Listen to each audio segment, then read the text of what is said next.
Welcome to the Armed Guardian podcast. I'm your host, Brian, and we have David here. And we're got a guest today that a topic that some people say is a little outdated for concealed carriers with the advent of semi-automatics. Brian Eastridge, he's here to join us and talk to us about revolvers and are they still valid for the concealed carrier? How you doing, Brian? You're doing great. Thanks Thanks for having me on. Thanks for joining us. So, who is Brian Eastridge and what do you do? Well, I wear a number of hats. Let's see. I guess the main gig I have is I'm co-owner of EDC Belt Company. We make a concealed carry belt. It's kind of purpose built for the armed citizen. It's reinforced where it needs to be, and it's nice and comfy where it should be. So that was a project of mine that was born out of years of wearing a Sam Brown duty belt and chronic sciatica and all those things. And I figured out after a vacation that it really wasn't my duty belt that was causing all those problems. It was a particular concealed carry belt. So I started that in 2019, sell them through our website, through langdontactical.com. Ernest and Amy sell them, and then Concealed Carry Inc. sells them as well. So, yeah, that's kind of my main gig. And then I have another LLC. It's Eastridge Training and Consulting. I do some firearms industry consulting at times, do some open enrollment training, very little anymore. I just don't have time. I do enjoy it, but the last couple of years, I've just haven't had the time to do it. So I mainly teach it like conference type stuff, and then I'll do one or two open enrollments a year. But teaching at like the Guardian Nation conference, and then the Pat Rogers Memorial Revolver Roundup at Gunsight, I teach there every year, and Okay. yeah, that's a fun one if you get a chance. I think there's like 5 or 6 spots left for that this year. Wow. And it's in November.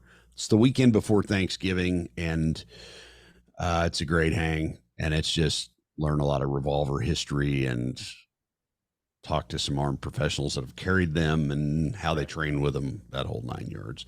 Okay. And then I have the Off Duty, On Duty podcast, and this time of year, that one kind of slows down because this is kind of the busy season through about December. So I try to get one out a month. Sometimes I get one out every 2 weeks. A lot of good guests on there. Everybody from Rob Latham to Haney McMood to Daryl Bulkey's been on a bunch, and Eric Gelhaus, some other guys that Lee Weems has been on a couple of times, our mutual buddy. And that's kind of it. Now that I've retired from law enforcement, I seem to be busier than I ever was when I was a cop. So yeah, always works out like that. Everybody told me that, and I was like, nah, I'm going to work like 2-3 days a week. And then, man, my phone started ringing and it hadn't stopped. So yeah, I like your podcast, the On Duty, Off Duty, because you incorporate the view from both worlds, the law enforcement perspective and then the concealed carriers perspective. So I really like that, and I think I got David attacked in love with it also. cool. Recommended it to him, and a good one. Like what you do on that.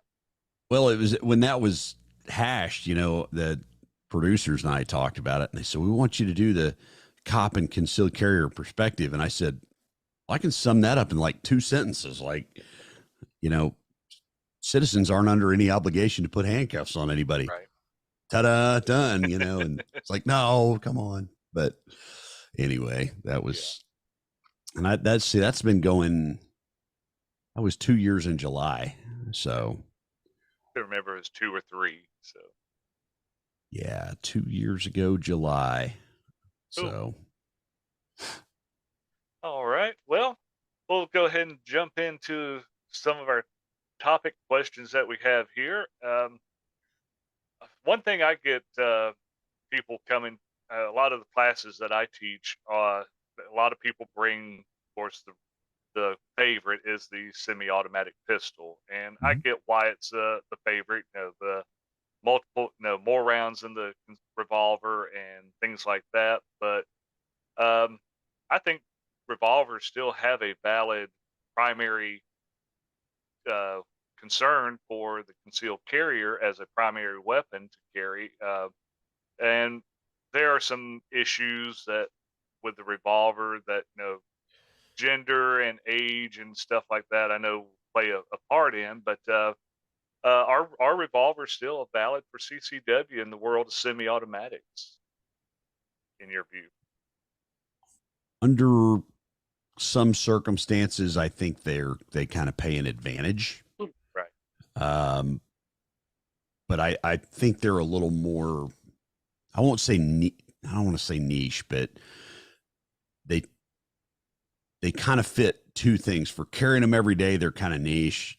For a fire extinguisher at home, Yeah. they fit that role so well, Right. and that's really where I think they live until you get to a certain point in training and understanding of methodologies that you can really take an advantage from them. Right.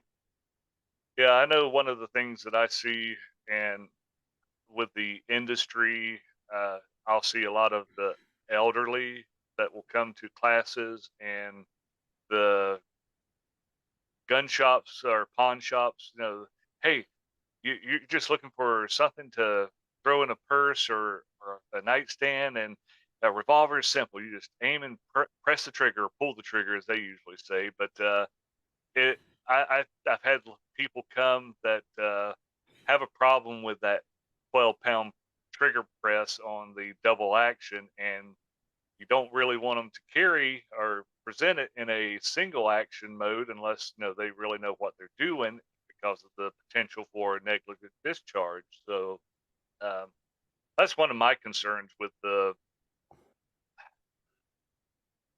I don't want to cover the gun industry as a whole, but for the ones that are looking to kind of push off stuff that don't really invest the time into fitting the gun to the carrier or the person that's wanting to buy it. And but I've also had some issues with some of the, I won't name the brand, but some of the semi-autos that have the grip Mhm. safety for elderly people that where they just can't grip the gun hard enough to deactivate that safety to fire the semi-automatic. So it's kind of I think a double-edged sword, but I think conceal revolvers are a good option, definitely for a backup if you decide you want to carry a backup, and then for the home defense, I think that it really fits in well with them. Yeah, and I think the industry as a whole, there are very few um, like point of sale. I the You go above that to distributor level, they're not dealing with the customer. You Right. go above that to the manufacturers, they have a pretty good understanding of like what makes revolvers great. Unfortunately, revolvers were born out of a time when skilled labor was cheap and engineering was expensive. And now that role has kind of flipped, Right. where, the engineering side of the house, you know, SolidWorks, man, that's the program everybody's using to design stuff nowadays. And it's a lot more attainable than it was in 1909 and prior. Right. But skilled labor in that era was cheap. I have a real love for pre 1939 revolvers, and they're works of art. But Yep. somebody was making $1 an hour to build those, or 50 cents an hour. Right. Those days are gone. But your end gun shop salespeople don't really have a good idea, because let's face it, the people that are working those roles, unless it's a part-time gig or somebody that's older, retired, and wants a job, they're typically not very high paying jobs, and Right. they're typically staffed by people that grew up with the Glock 19. Right. And that's not a knock at that generation or that end user. And there are some exceptions to that. I mean, there's exceptions to everything. But a lot of the younger generation now, you hand them a revolver and they look at it like a Rubik's cube. And I'm actually kind of in the young category for being somebody that has a pretty deep understanding of revolvers. Right. So that's kind of my 2 cents as to why those wires get crossed up. Right. And I've had some really highly respected instructors that are older than me that, I say, hey, you got any revolvers? You want to have a wheel gun day? I don't really understand revolver. I've never shot them. Right. And these are people in their 50s, and it's like, oh man. And unless you were in law enforcement, Yeah. the semi-auto pistol, I mean, even the military adopted it back in the teens. So it's the LE world was slow to get on the auto bus, but that's been like the agency I worked for transitioned to autos in 1990. 1990 was quite a long time ago now. Yeah. So 30 okay. 30 some years ago. Yeah. And something too, people, understanding revolvers are the different frame sizes, like the J frame, the L frame, the N frame and stuff. And just what's the difference in them, because someone like me or a person with a large hand, a J frame revolver can be a little bit of a challenge to handle compared to the N frame and K and L frame models. Yeah, but the benefit you have is a wide variety of stock options, right? Right. I'm not talking about S&P 500. I'm talking about like the actual stocks on the gun, right? The grips. You can tailor a revolver way, way more than you can tailor a semi-auto. A semi-auto, you've got the options of burn it with a soldering iron or slap tape on it, right? Yeah. Some of the newer modern semi-autos, they like the HK VP9 has a lot of modularity to it, but even that degree of modularity doesn't really change the reach to the trigger, which is the critical one. Right. And J frames, to me, they fit a really specific role, and it's one that most people in training will not explore because, let's face it, there's only maybe 15,000 people in the whole United States that, quote, go take training above, something very basic. So, right. Okay. David, you want to ask the next question? Yes, sir. Can y'all hear me all right? Yeah. All right, Brian. So with all the many different calibers out there for revolvers, I know a lot of people are using them now for hunting and many different areas of the firearms world. Which one would you recommend, or what do you like, or maybe a few of them? Well, for small and medium frame revolvers, if you're going to buy a revolver today, just buy a 38 special. There's no need to shoot 357 Magnum unless you're hunting bears or something. 357 is just punishing.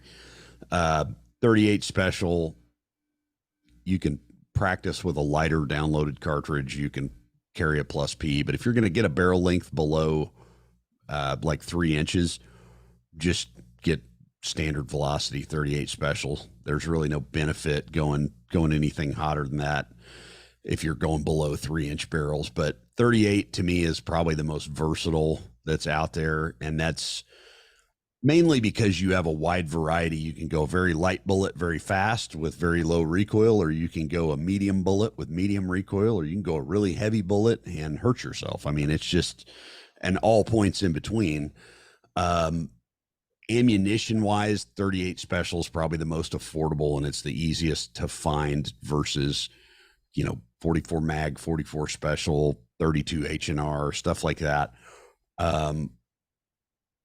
But yeah, 38 special. And I tell people, if you've got an interest in revolvers, they made something like 12 million K-frame Model 10s and M&Ps, which is your, medium frame K-frame Smith & Wesson specifically. They've made they made them since 1899. They're in there's a used one in every gun shop in America. They can typically be had for $500 or less. And just if that's what you want to learn, then, Model 64, Model 10, Model 13s are 357 mag chambered. The reason I discourage people from going and jumping in the 357 mag pool is if you go to your local gun shop and the salesman that looks at a revolver like a Rubik's Cube sees 357 Magnum on the side, what ammunition is he going to try to sell you? 357 mag, right? And you're going to shoot it 6 times and go, I'm never touching that again. Versus if you say, I want a 38 special, and the salesman says, oh, well, here's a 357 mag and you can shoot either one. Well, now you're talking to somebody that's at least somewhat informed. But yeah, I really recommend get a medium frame 38 special and invest the time there. Learn it there. And you can go smaller or larger from there, right? Make sense? Yes, sir. And that kind of leads me to I guess when you mentioned the different sizes as far as the barrel length. I know I've seen snub nose up to 8-inch, and there may be even some bigger. I'm not sure. I'm not as familiar with revolvers as probably you are. But do you recommend one size in particular? Are there different situations where one size might be better? Your thoughts on that? Yeah. So for the quasi arm professional, a 3-inch or a 3.5-inch barrel, that is like the gunfighter length, right? That's, I've got like 5 3-inch Model 10s and some in-frame 27s that are 3.5-inch because they're the perfect balance, and you get a full length ejector rod. And people are like, what do you mean by that? Well, if you go to a snub, the rod is not long enough to fully extract the cartridges. So a 3-inch gun, you can fully unseat the spent cartridges, which is important if you're going to carry that in a quasi professional manner. The pocket snub is one of my favorites. Got a couple of friends that's saved their bacon. And the ability is my good friend Daryl Bulkey has kind of coined a term with a snub revolver in a pocket holster, on your strong side. You can casually stand there and not alarm anybody and have your hand fully in a firing grip on a gun that you can deliver in under a second. And you may have seen the videos. Daryl and me and a guy named Rhett Niemeyer, we've all demoed that. And the funny part of that is, for the semi-auto community that spends an inordinate amount of time trying to get below a sub-second draw to first shot, with moving pieces and all that, it's like we can throw a sucker punch from the pocket and be there in about a half second. And I'm not saying that's a great primary role, but Daryl coined it as covered, low, ready. So everything's concealed and covered, but I'm ready to act. And it doesn't look socially offensive to people if you're standing there with your hand in your pocket.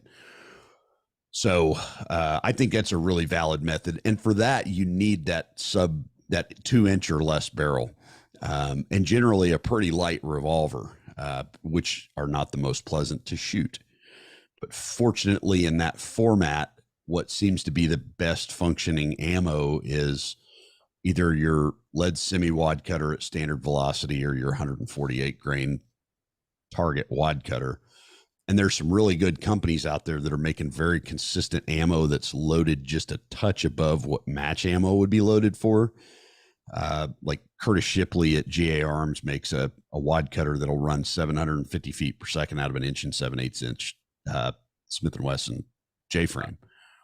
And that round is purpose built as a defensive round. And everything we see at Flat works. It's like, it's solid. And you can, if you're a reloader, you can kind of mimic that and download it a little bit and be easier on your wrists and everything else. So that's kind of the 2 barrel lengths I recommend.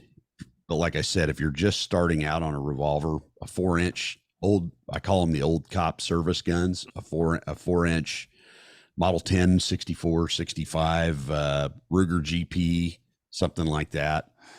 Yeah, I mean, they're still reasonably affordable, and a 4-inch barrel you can do just about anything with. So Yeah, I think that revolvers, if you do carry for concealed, it takes a lot more watching, situational awareness, in my opinion, is that, coming from looking back at my military career, whenever I was in the M16A1, which was a full automatic version, and then they decided, hey, we're going to go to the 3-round burst model and get rid of the full auto to get rid of the spray and pray.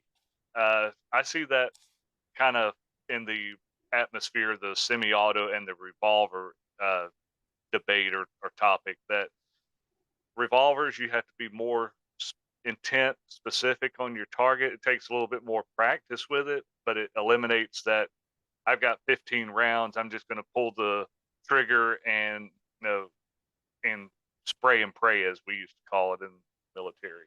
I just think the revolver, if you practice with it, you can actually reload fairly quickly with a speed loader or strip loader.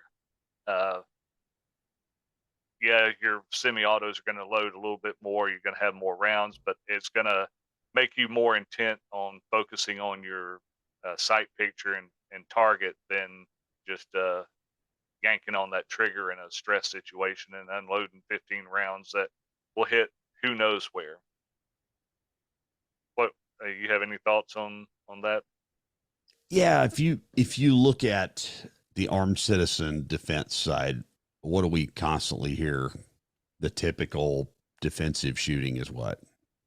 3 rounds, 3 yards, and 3 seconds, right? Yeah. That's about by the time the second, 1,000, 2,000, pretty much the victor is determined in that.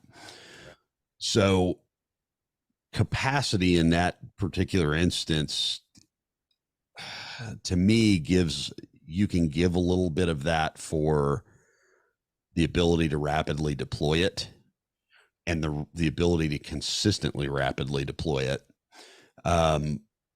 One of the things I like to do, and I got this from Wayne Dobbs, is when I'm briefing a class, I have everybody, look around at everybody. We are at pistol gunfight distance, just a little over an arm's length, right? Yeah. For the typical concealed carry role, like right. Pistol fight distance is conversation distance. So a revolver can really be deployed quickly in that, without having to move cover garments and do a whole lot else. You can deploy it pretty rapidly. So that for me is where it takes a huge benefit.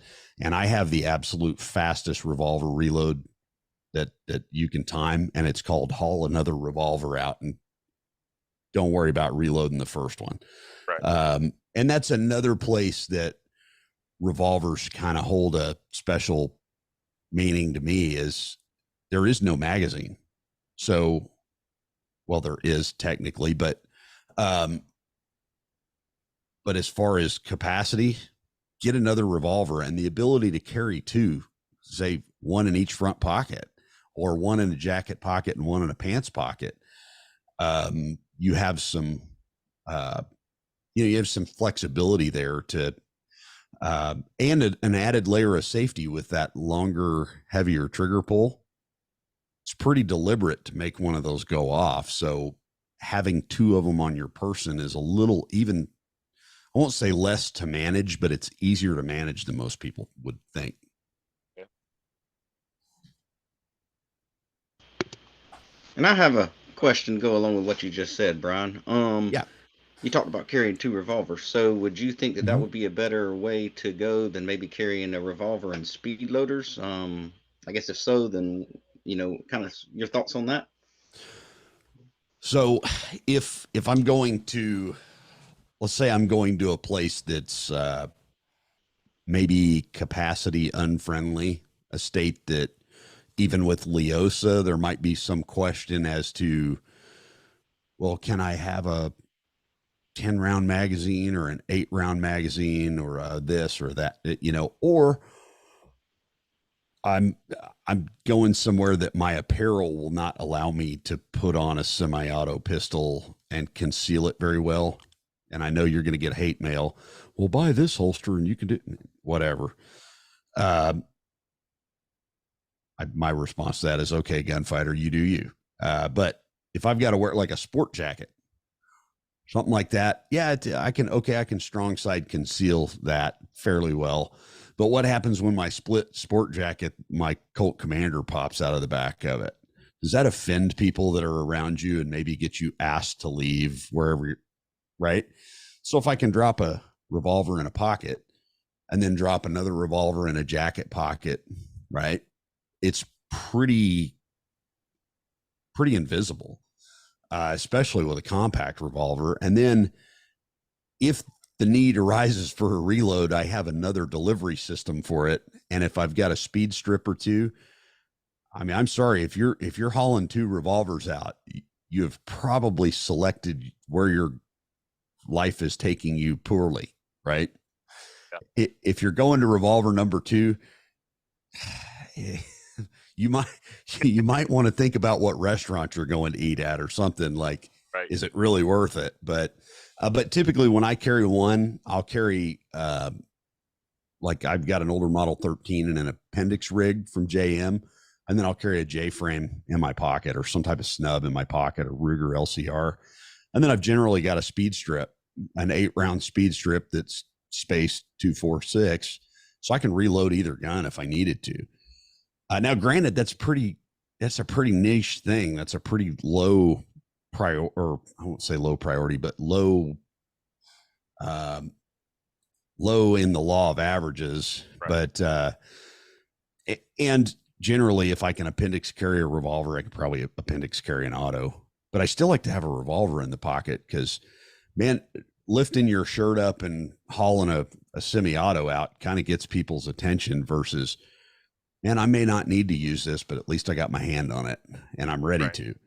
Yeah. That's to me is where it pays huge dividends. So hope I answered that for you. Yes, sir. So another question I've got. So with all the, now you got the hammerless revolvers out there. I know it's not necessarily traditional, but a lot of people I see are going to those. I see them a lot in gun stores. What's your thoughts on those? Would you even recommend them? What are their I guess areas where they might be more useful than a traditional hammered revolver? Most of the guns that I carry have an enclosed, small ones have an enclosed shrouded hammer or a concealed hammer. And that's 2 reasons. 1, it's not going to snag on anything. And 2, you're not going to get debris into the gun. I do have a Bodyguard Model 49 there that I don't carry. It sits 401k gun, right? And they have a hammer that's exposed in between the shroud of the frame. I really prefer for business guns formats like the Smith 442, 642, or the Ruger LCR that's completely sealed up. Because Brian's probably been at a police range when they inspect your gun and somebody gets an air hose out and you blow about 4 pounds of pocket lint out of them. It's a thing, but also they're pretty snag proof. So I like that particular format on guns that have a hammer spur that are business guns and not 401k guns. I prefer to have the hammer spur cut, and for 2 reasons. 1, snag, right? Unless it's a collector's piece, right? But you're just showing off at the little barbecue or whatever. But make them double action only. And the reason I say that is then there is no question that if you fired the gun, it was deliberate. Right. And you're going to immediately eliminate the, well, he cocked the gun and didn't mean to fire it, or cocked the gun and it had a hair trigger.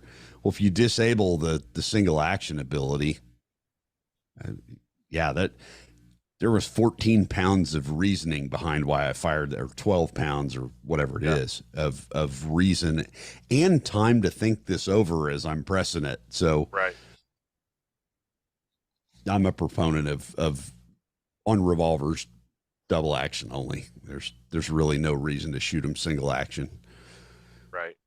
Yeah, and if you buy a second hand or get one handed down, I've seen people that don't know the gun, don't know, especially if it's been handed down or bought at a pawn shop or something, used it. They don't know any type of trigger work that's been done on it or any specialty work. And if they are, expect that long, heavy double action trigger pull, or that even that lighter single action pull, if they've had it that shaved down to make it lighter.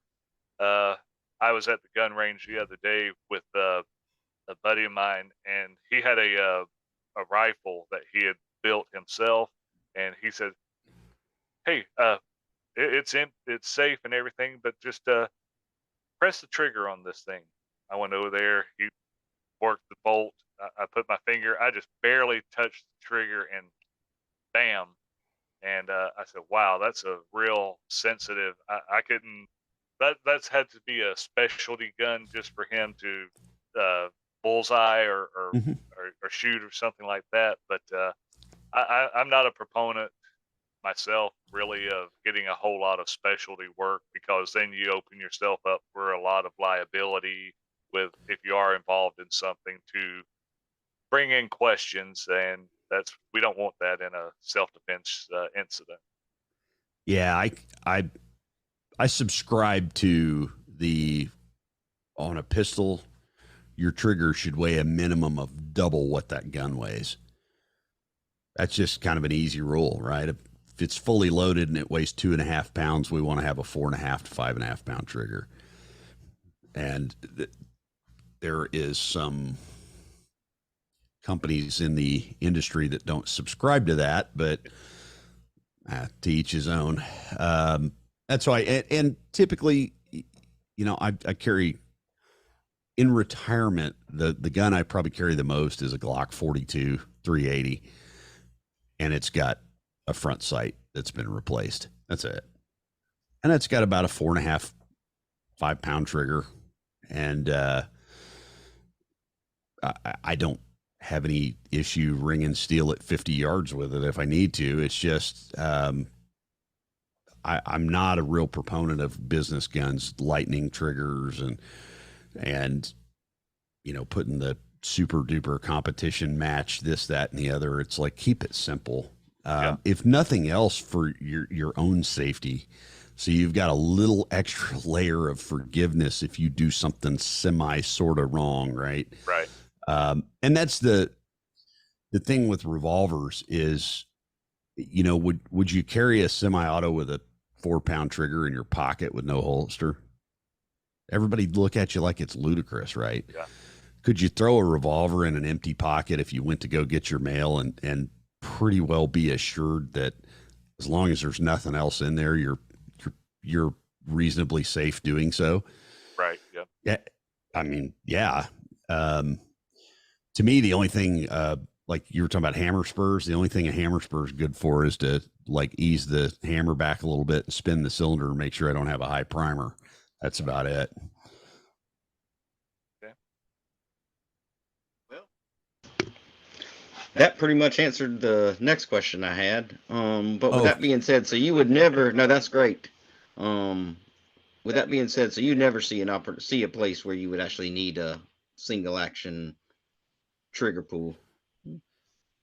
Just one. If you're carrying a Ruger Vaquero or a Ruger Red Hawk or Black Hawk or something like that, that's single action only, then you absolutely have to. But Colt single action army, but as the name implies, it's but that they're, I don't see people carrying those for defensive work outside of like, hikers in Montana and Alaska and things like that, where having a gun with the hammer down that's physically unable to fire if it's, getting knocked around in a pack or something.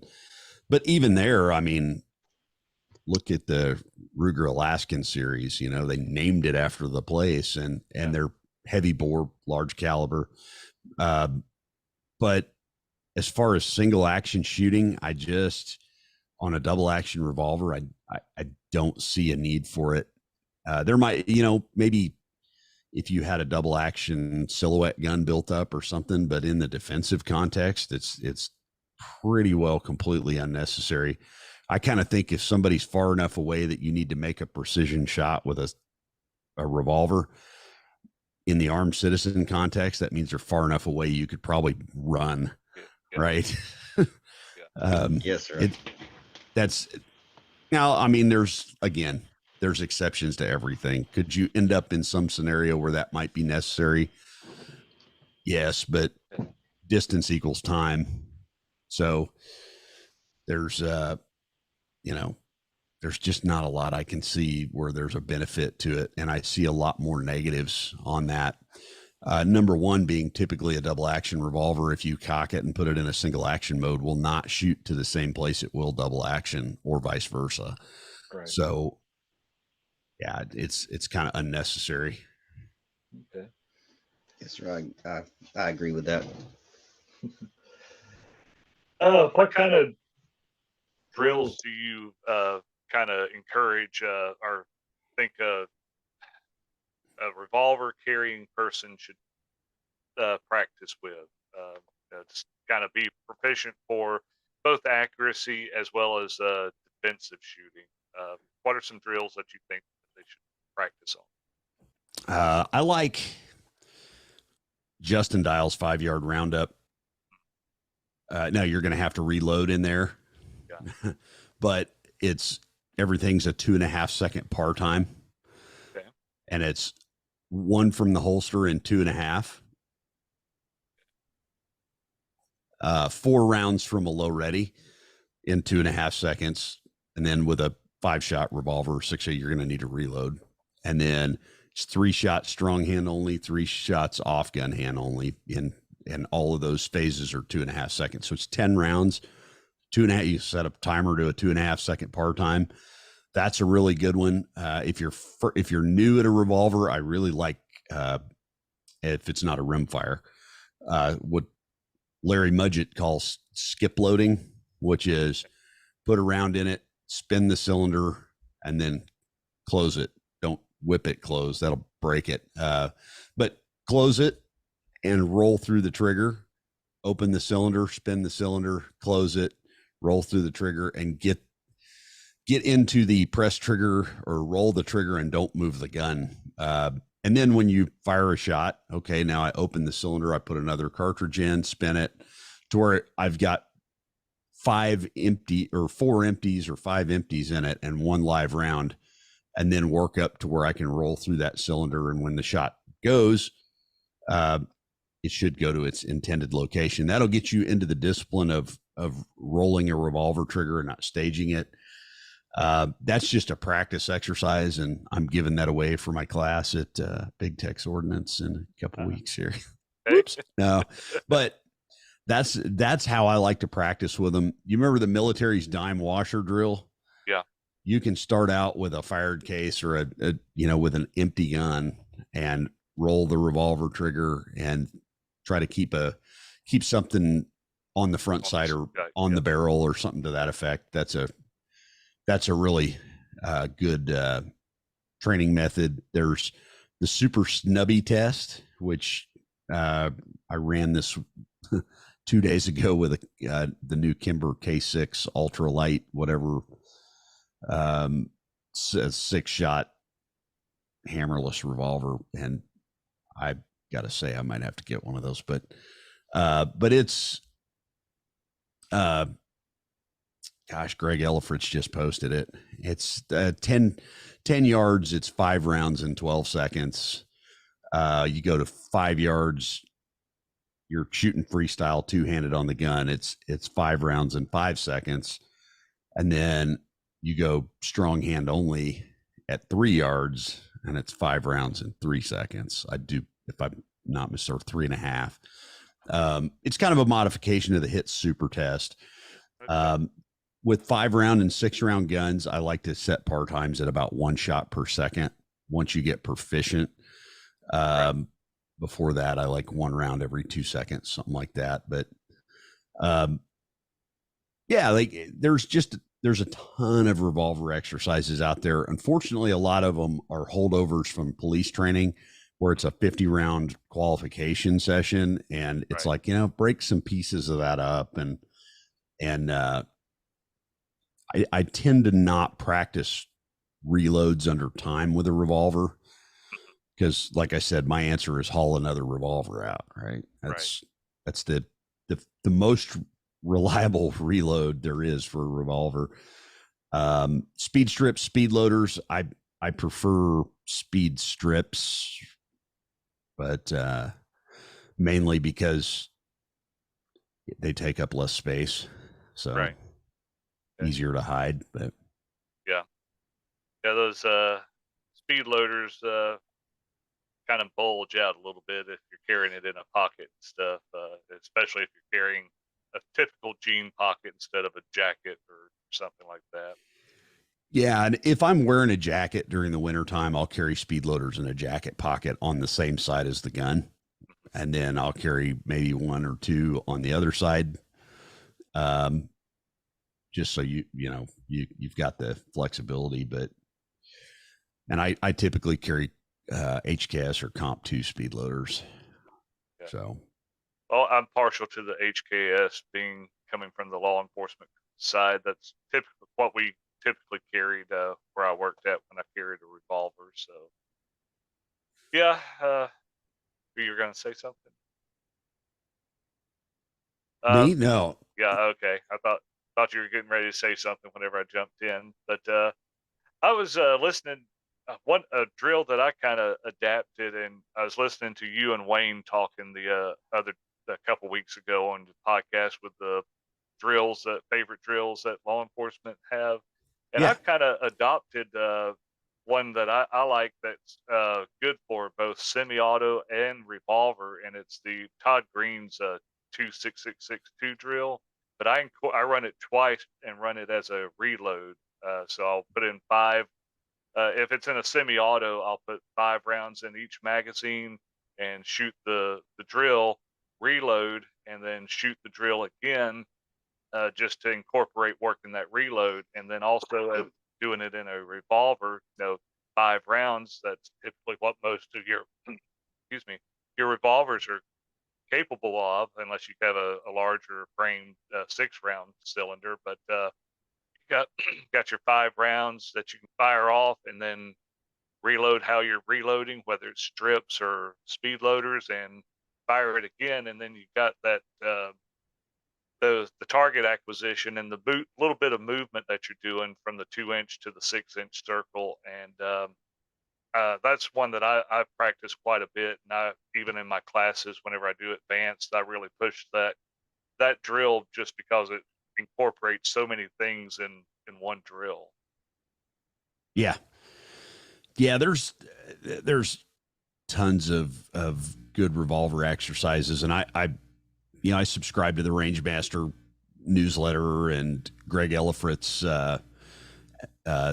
active response training, his knowledge dump.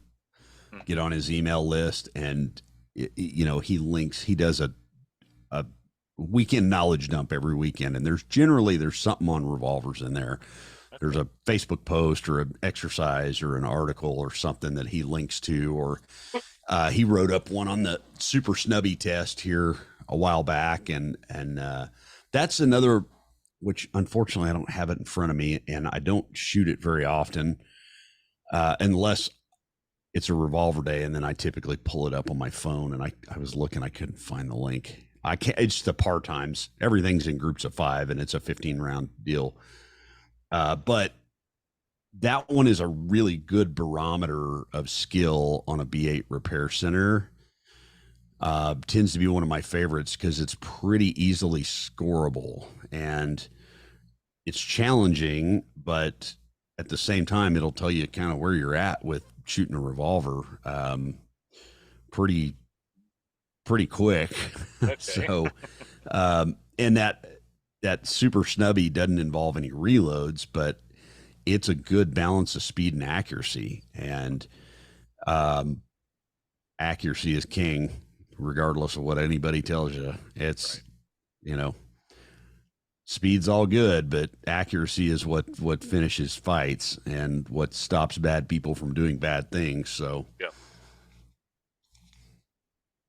You got to hit your target to stop the threat.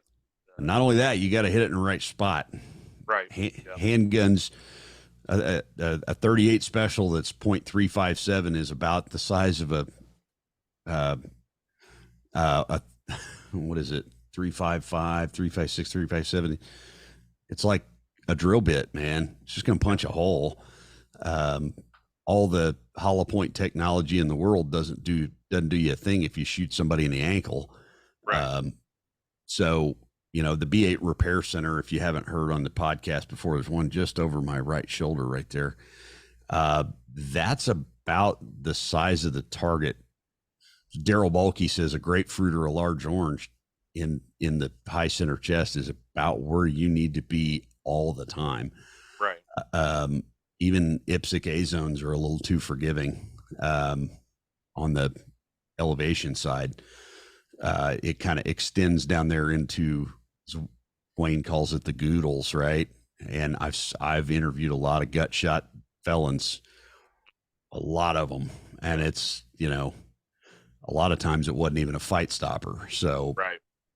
that B8 Repair Center, the black of that B8 Repair Center is just, to me, is like the perfect target.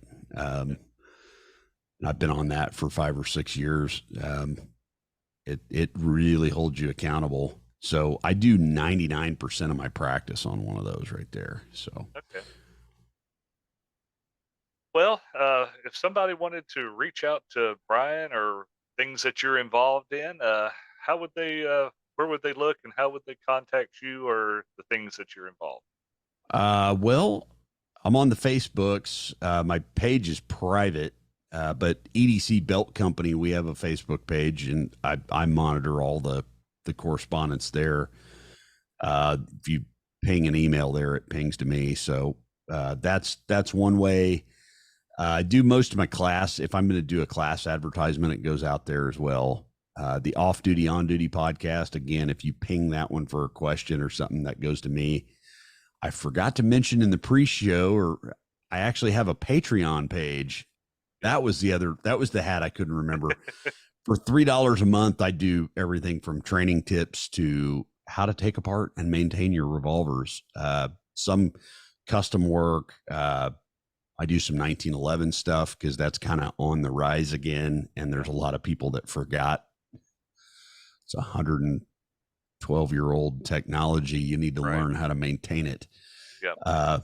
It's the equivalent of driving a stick shift, you know. Then if you message me there, like I said, I have to charge something for that because it's pretty time consuming, but Right. $3 a month. And I even do it where if you want to send in a request, I'll dig something up. The Off Duty, On Duty, EDC Built Company, Patreon, and that's pretty much it. I took down my training page because I just wasn't doing much with it, and it was just an extra layer. And then on Instagram, I am Brian with a Y, not I, all one word, _. And it's that one I post. I don't do much training stuff on that one. It's just post up pictures of, you know, where I've been and what we're doing. So, you know, post some historical revolver stuff. And yeah, and then I'm doing a lot of work with Daryl Bulkey. He has Hardwired Integrated Tactical Shooting, or HITS, on Facebook. So if we do a class, it's usually there. You'll ping it there. Oh. So that's the 5 ways you can get a hold of me. Okay. And if anybody was actually, wanting to hear some training knowledge from you, I know that each year, the last couple of years, you've been teaching out at the Guardian Conference, which is this month, and that would be I haven't been to one of those yet, and I really want to try to make in the next year or so, make a trip out to one of those. Yeah, that one's coming up middle of the month here. I think what is today? Today's the 4th, so it's in like 11 days. 11 or 12 days. I can't remember. I got to be there a day early and stay through that Monday. So yeah, it's the 15th, 16th, 17th. So 11 days away. And that's the nice part about that conference. And I'll, if you don't mind me talking about it a little bit. Yeah. And this is not a shameless plug for Come Train With Me. We have a whole host of instructors, guys like Eric Gillhouse, who is a gun sight range master for like the last 20 years. He's written the gun sight red dot optics training protocols and a lot of that. Probably the most unknown and absolutely best trainers on the face of the planet. And I don't say that lightly. He is a friend of mine, but seriously, if you get a chance, he's got Cougar Mountain Solutions is the name of his company. So when he's not working at Gunsight, he goes on the road and teaches red dot, low light vehicle stuff. I mean, a lot of LEO centric stuff, but I went through his red dot instructor course, and that was probably one of the best investments I've ever made. And because it was a true instructor development. It wasn't just shoot a bunch of drills and go home and everybody high five. It was a lot of in-depth stuff. And he'll be there at the conference. So you have like 4 hours of access to the guy, or if you take 2 classes from him, like 8 hours of time that you can interact with him. Wayne Dobbs doesn't do a whole lot of open enrollment training anymore. He's got one coming up in Granbury, Texas in November, but he does very limited amount of access to that guy, and he'll be there. Of course, Riley Bowman, Mickey Shook, carry trainer. But the biggest thing I appreciate about that conference is breakfast, lunch, and on several nights, dinner is covered. So, we got sponsors that cater in a dinner like 2 of the 3 nights. You've got lunches delivered on site. Breakfast, they've got like a juice bar and, just snacks for breakfast. But, if you think about the logistics of going to a conference and, okay, I've got to pay for a place to stay, pay for how to get there, and I got to pay for chow, 9 meals, 10 meals while you're there. I mean, think of the cost savings of that. Right. And EDC Belt Company, we sell belts out there at a little discounted rate, and there's ammo for sale out there. I mean, it's the total kind of self-contained conference. Yeah. So I recommend it if you get a chance, and it's like, ages 21 to 80 and all points in between and all skill levels, and it covers a pretty broad base. And then next year I'm teaching at Rangemaster TacCon, but it's sold out in like 12 minutes this year. So wow, if you're not in on that one, you're not going to get on until 2024. And Tom invited me to teach there this year and then again next year. So I'll be doing a block there. And then I've got Big Tex Ordnance. If you're in the Texas area, October 21st, I'm doing a 1-day practical revolver skills course that, bring what you got. And it's going to be kind of just a broad brush overview of revolvers for 8 hours. And I think it's $225 with the range fee.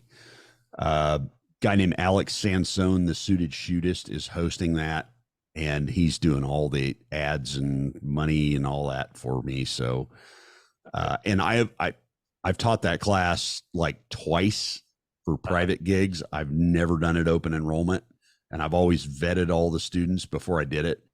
And this time I got thrown a curveball, so I'm going to do my best to knock it over the fence. So. Okay. You got anything, David?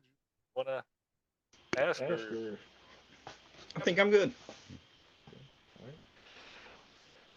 Well, one of the questions that we are going to start asking this year for all of our guests, what's a hobby or something you do for relaxation? I would say away from your normal job and everyday routine, but since you're in that retirement but still working phase, what do you do for relaxation? What's your favorite thing to Oh man, that's a bit of a loaded question, man. do?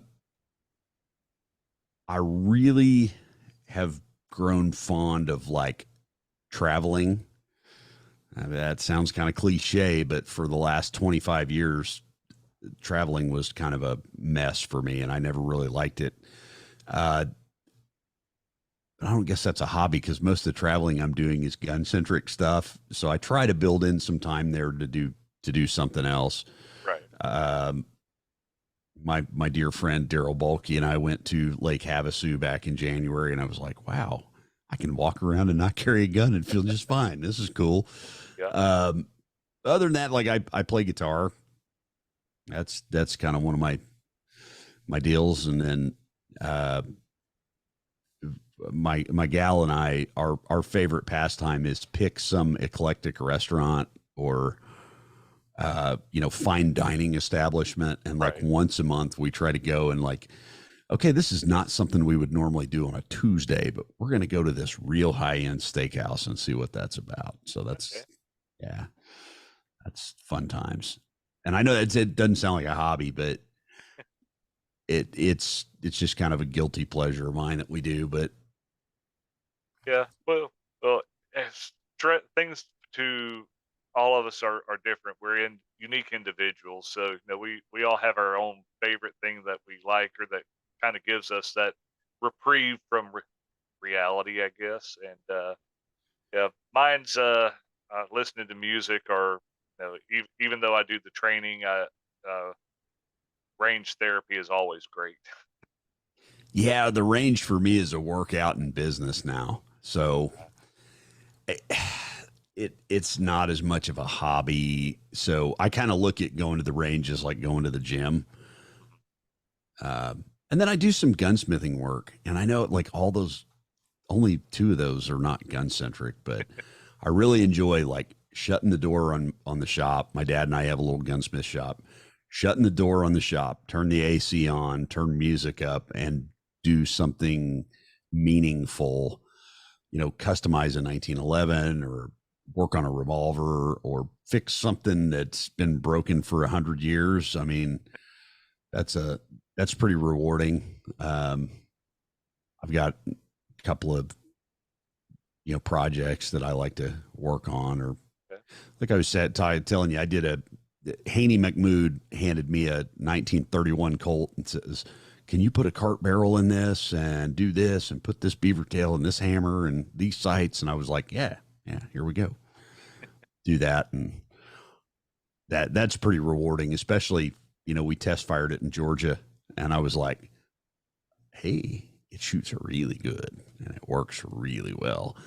And it just kind of resurrected this old gun, gave it a second life. So yeah, that kind of stuff is pretty fun. Okay. All right. So, Brian, I appreciate you joining us and talking about revolvers, and I enjoyed the conversation and the time with you. And maybe we might have you back on a future podcast episode for another topic, or revisit this one. Or the 1911s, bring me back for Hey. 1911s, and it's the one thing I know more than anything else about. So Yeah. Okay. All right. Well, thank you for joining us, and as always, y'all remember the motto: learn, train, and survive. Hi, this is Brian, host of the Armed Guardian podcast and owner of Blueberry Tactical and Training. While we were looking to find a official drink for both the company and the podcast, we searched for several different types of drinks, and we have come to find Blackout Coffee is a drink that we can put our trust into. It's a coffee with values. It's coffee that's more than just a coffee company. They're a purpose-driven company that acknowledges the people and the traditions that make our country great. They're known for supporting the traditional American values, military, first responders, and hardworking people all across America. Blackout Coffee was founded on the principles of conservative values. The founders believe in the importance of hard work, personal responsibility, family, respect, and traditional American values. So, Armed Guardian Podcast and Blueberry Tactical are proud to make Blackout Coffee our official drink for the podcast and our business. So, in the link below in our show notes, if you don't mind visiting, check out them. They also have teas and cocos that are available if you prefer those, but check them out. There's a link in the show notes, and there's also a coupon code for 10% off your first order. So check out Blackout Coffee and enjoy their drink.